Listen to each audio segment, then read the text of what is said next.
Wi-Fi radiation does all kinds of bad things, including causing cancer. Wi-Fi radiation causes cancer? From your cell phone. I mean, there's cell phone tumors. I'm representing hundreds of people who have cell phone tumors behind the ear. It's always on the ear that you favor with your cell phone.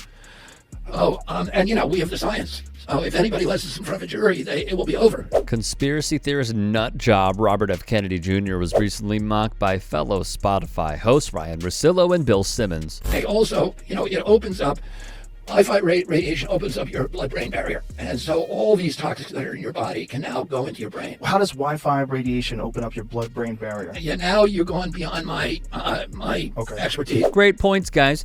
Recently, Rogan and RFK dared Dr. Peter Hotez to debate them. Anti-Semite Elon Musk even chimed in. A top vaccine scientist says he's been the target of stalking and harassment, and he says it started after he called a podcast with Joe Rogan and Robert F. Kennedy Jr. disinformation. Alex Rosen, a man begging for the right wing's acceptance, went to Hotez's home and harassed him with false information in regards to vaccines. On the live stream, it's bad. Dude, they're gonna get offended and report us. Yeah, it's probably angry something. This Alex Rosen. He has also been shown to be into the underage in uncovered video. Is it any surprise he has appeared on Aiden Ross's streams? No, absolutely not.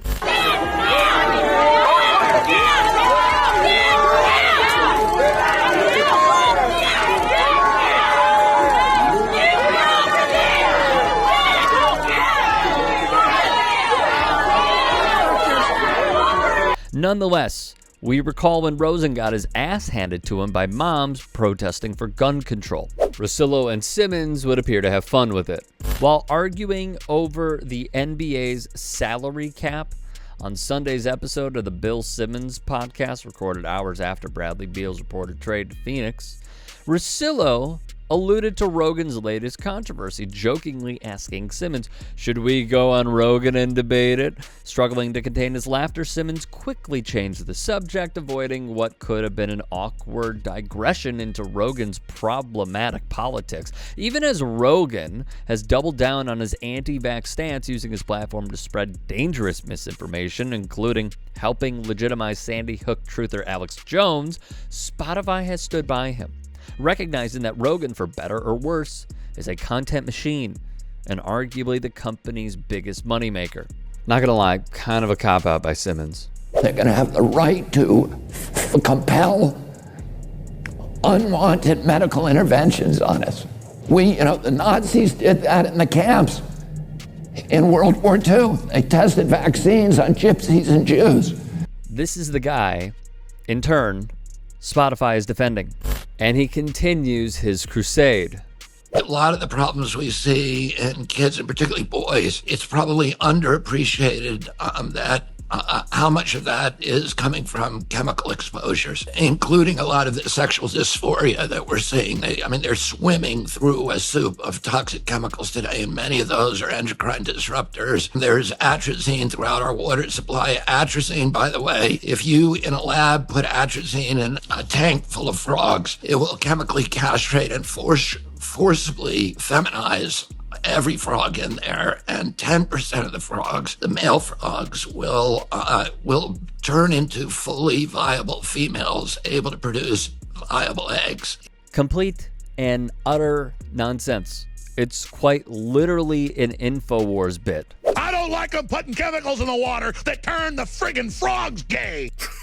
Turning the frogs gay. Surprisingly or not, RFK Jr., like many conspiracy theorists, is full of it.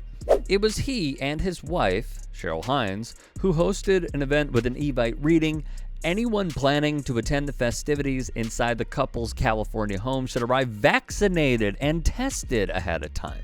This from a man who's building a media juggernaut by appealing to fears about the COVID vaccine. Let's not stray away from the bottom line, literally. Robert Kennedy Jr., who rails against vaccines of all types, has pocketed nearly $500,000 a year from charities he runs and stands to earn millions more from his best-selling screed trashing pandemic czar Anthony Fauci. His biggest haul came from the anti-vax organization Children's Health Defense, which paid him $345,561 as chairman in 2020, a raise of more than $90,000 in 2019, according to the group's latest tax filings. I'll end with this. It is so interesting to see the contrasting styles on how Spotify handles two major players within their podcasting space, that being Joe Rogan, who peddles in misinformation every single time he turns on the lights to his studio, and a man who has gone on the record comparing black people to apes, yet Jameel Hill is the one who is going to get axed. Interesting indeed.